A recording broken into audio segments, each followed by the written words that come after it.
Eu comecei a compor em Santos ainda, antes até de conhecer o Dino.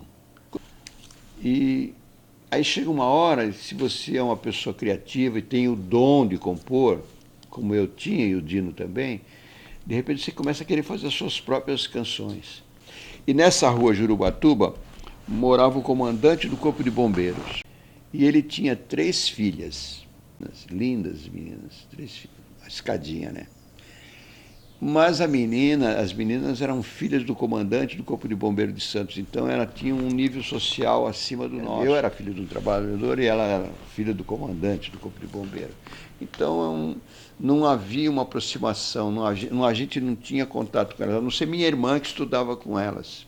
E a gente queria namorar, paquerava, né? Mas elas evitavam a gente, porque a mãe proibia esse contato maior com a gente. Mas eu sabia, através da minha irmã, que elas admiravam a gente.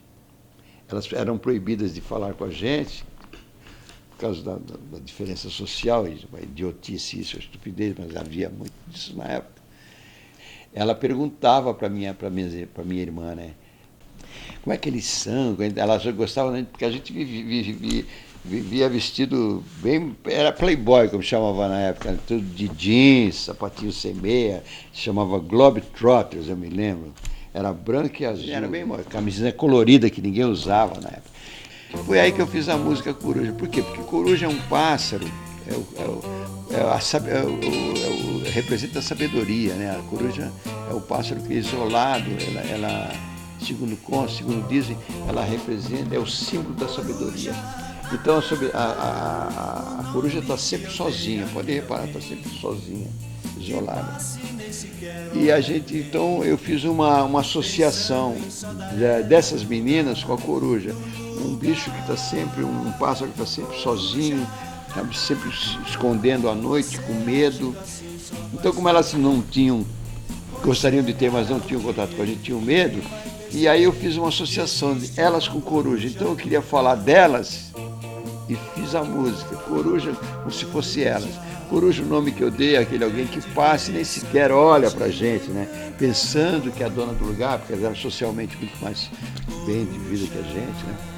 Coruja, você agindo assim só vai sofrer por chegar ao dia que ninguém vai perceber que existe uma coruja no lugar. Então eu fiz para essas meninas, eu fiz essa música para essas meninas. Foi assim que saiu Coruja. Bom, aí eu fiz Ciúme, né, que foi o segundo grande sucesso nosso, que eu considero as duas mais importantes músicas nossas, é o Coruja, sem dúvida nenhuma, que foi o primeiro lugar, e o Ciúme, que também foi o primeiro lugar. E foi talvez um dos maiores sucessos nossos. E tinha os falsetes que ninguém fazia, a gente veio com essa jogada do falsete, Coruja, esses falsetes ninguém fazia, não era nada, nós não criamos isso já existia, o americano fazia muito isso. Tinha um cantor americano chamado Little Joy, que cantava uma música chamada Peanuts, Amendoim, Peanuts, eu achava bárbaro, é desse cara, nós copiamos na verdade, né? E eu gosto até de fazer sempre essa observação, você pode reparar que toda música que tem falsete é sucesso. Eu posso enumerar um monte para você. Peanuts, Little Darling, tudo falsete, tudo sucesso. Coruja. Depois os Bee Gees vieram matando a pau em 69, fazendo tudo quanto era tipo de falsete. Então pode ver, todos os sucessos do Bee Gees que tem falsete, principalmente que foram sucessos. Aí a segunda música que eu considero mais importante na nossa carreira foi o Ciúme. Foi uma música até que eu fiz para a Nalva, né? Na época eu estava morando com a Nalva, a gente estava casado, né, entre aspas, e ela era muito ciumenta, muito possessiva, muito autossuficiente, enfim. E eu fiz essa música para ela até, Ciúme. Se um dia desses eu falar que vou mudar, porque já não te consigo suportar, pode ver que a letra tem tudo a ver. Então eu fiz essa música para ela. Depois eu fiz para Ver Você Chorar, que eu também acho uma música muito boa, que eu fiz para ela também. Você falou em me deixar, pensando que eu fosse chorar. Entendeu? Também tem falsete, que não foi o primeiro lugar, mas ficou entre as 10 mais tocadas também. Era o outro lado, o lado B do Ciúme. Fiz o Estranho Homem do Disco Voador, que é o lado 2 do Coruja. Estava na praia, também por causa de um disco voador que nós vimos aqui em Santos na época. Aí fiz Xarape também para Nava. Você fala demais e vai se arrepender.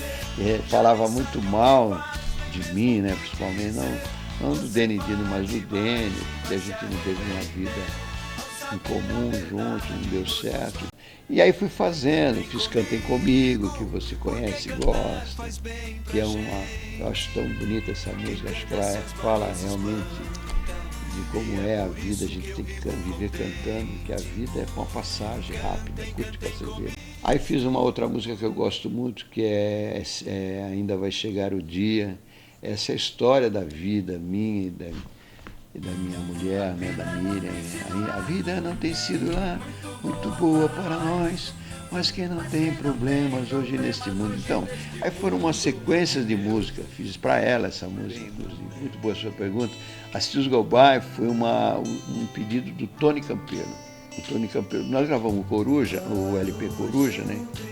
Todo artista que fazia sucesso com 1 ou 2 compactos, em seguida gravava no final do ano, era assim a norma da Odeon. No final do ano gravava um LP. E aí, aí o Tony Campeiro foi nosso produtor nesse disco, que eu considero o maior disco do Denidino, foi o LP Coruja, né? Considero o maior disco nosso. E aí foi feita uma triagem de música, né? O que nós vamos gravar? Eu não queria gravar muito só música do Denidino, porque senão ficava muito, né? Tinha que gravar música de outros autores, eu mesmo queria isso. E era a versão do Rony Fon, que foi sucesso com o Rony Fon. E nós gravamos muito bem a música Meu Bem Girl, né? Eu acho que está muito bem gravada, fico muito feliz. E o Assis Go By, que eu particularmente gosto muito, porque eu sou muito fã do Rolling Stones, então acho o Assis Go By uma música maravilhosa, né? Aí a versão muito bem feita pelo Fred Jorge. Nessa época, nesse disco, o Tony Campeiro quis, até brigamos por causa disso, né? Brigamos no bom sentido. Ele queria que a gente gravasse Veja Se Me Esquece, do meu querido Marcos Roberto. E eu não quis gravar, eu achava que não era para gravar, porque o Leno e Lilia tinha gravado também, e acabei não gravando. E até houve uma briga nossa com o Tony por causa disso, e o Tony deu uma gelada na gente, deu uma geral, sabe aquele gelava, põe eles na geladeira, durante um ano, quase um ano, porque o Tony achou que a gente estava indo contra as ideias dele. O Tony é um cara muito sistemático, muito, sabe, muito conservador, essas coisas. Então ele achava que ele falava que eu criei os monstros, agora os monstros estão querendo me engolir. Ele falava, olha, bobagem. E aí deu botou. E outra coisa também. Na verdade, eu briguei mais com ele porque ele queria que eu gravasse CLP Coruja com uma banda chamada Os Megatons. E eu não queria gravar com os Megatons, eu queria gravar com os Jet Blacks, porque a Coruja e o Estranho Homem do Disco Voador nós gravamos com os Jet Blacks. Ou então eu queria gravar no Rio com os Fever, mas o Tony queria porque queria que a gente gravasse com os Megatons. Depois o Milton Miranda queria saber por que o Denidino não estava gravando mais, porque parou, né? Parou no Eu Só Quero Ver, no Coruja e no Eu Só Quero Ver. Eles tinham gravado o compacto, Eu Só Quero Ver, estava tocando ainda.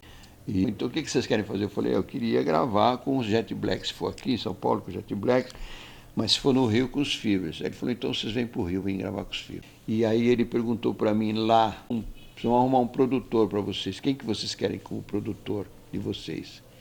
Para provar que eu não tinha nada com o Tony Campeiro, né, que era uma briga, apenas divergências por